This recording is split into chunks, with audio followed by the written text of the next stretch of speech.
I am walking a tightrope stretched between two worlds.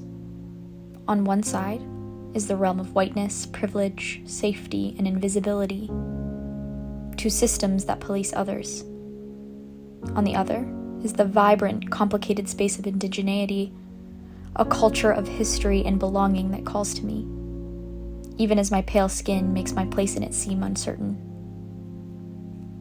I often hear people describe Métis identity in simplistic terms, a mixture, a halfway point, a combination of two peoples. But that word, mixed, feels so inadequate to me. It reduces an entire nation to biology, to percentages of blood. The Métis Nation is not a racial identity, but a political and cultural one, defined by shared history and practices. But the world doesn't see that when it looks at me. It sees a face that could pass in any crowd, a face that is safe in spaces where visibly Indigenous people are not. I carry privilege like an invisible bag slung over my shoulder. I didn't ask for it, but it's there all the same. White privilege is like an invisible knapsack, a set of unearned advantages that people like me can access without even noticing. And it's true. I walk through spaces where doors swing open easily, where I'm treated as an insider without having to prove my belonging. But this privilege doesn't come without its burdens. There's a voice, a small voice in the back of my head that whispers, "You don't really belong here." That voice gets louder in spaces where indigeneity is celebrated, where culture is carried forward through language and ceremony, and in those moments, I feel like an interloper, someone who has benefited from the system that has hurt my kin. Patrick Wolfe writes about settler colonialism as a logic of elimination, a system designed to erase Indigenous peoples and replace them with settlers. My skin, my passing, is a symptom of that system, and yet here I am, straddling both sides of the line. It is in kinship where I find my grounding.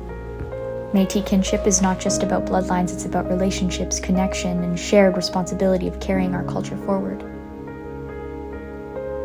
Tanya describes kinship as the thread that ties us to our ancestors and to the land, and it's through kinship that I reclaim my place even when I doubt my right to belong. When I was a child, I didn't understand the full weight of what it meant to be Métis. I knew stories, I knew family, but I didn't yet know the history. As I've grown, those threads of kinship have become lifelines, pulling me back when the world tries to define me by my appearance alone. Linda Smith speaks of decolonization as a process of reclaiming Indigenous ways of knowing and being, and for me, that process is deeply tied to kinship.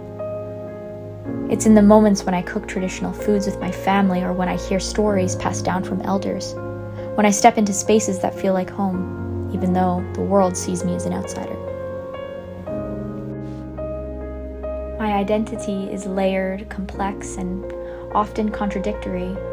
As Patricia Collins calls this intersectionality, the way that different systems of oppression and privilege overlap and interact.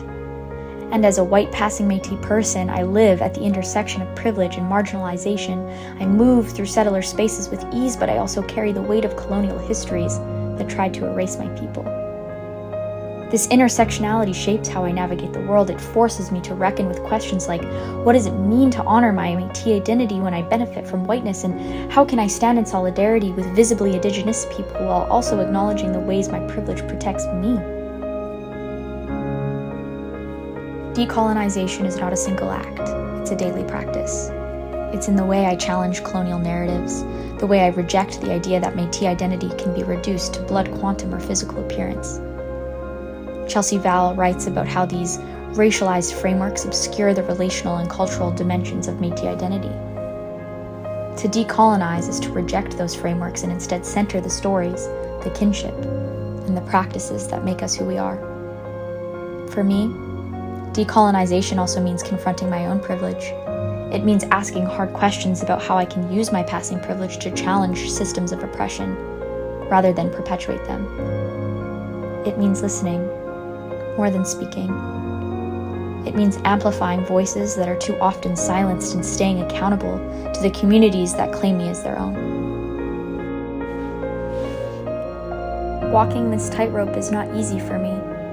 There are days when I feel pulled in two directions, when I wonder, if I'll ever truly belong in either world, but then I remember that the tightrope itself is part of my story. To be Métis is to exist in the spaces between, to weave together histories, identities, and responsibilities into something new. By embracing kinship, confronting privilege, and committing to decolonization, I am learning to walk that tightrope with intention. I'm learning to carry my ancestors with me even as I move through spaces they never could, and in doing so, I hope to honor the complexities of being Métis and of being someone who exists between two worlds.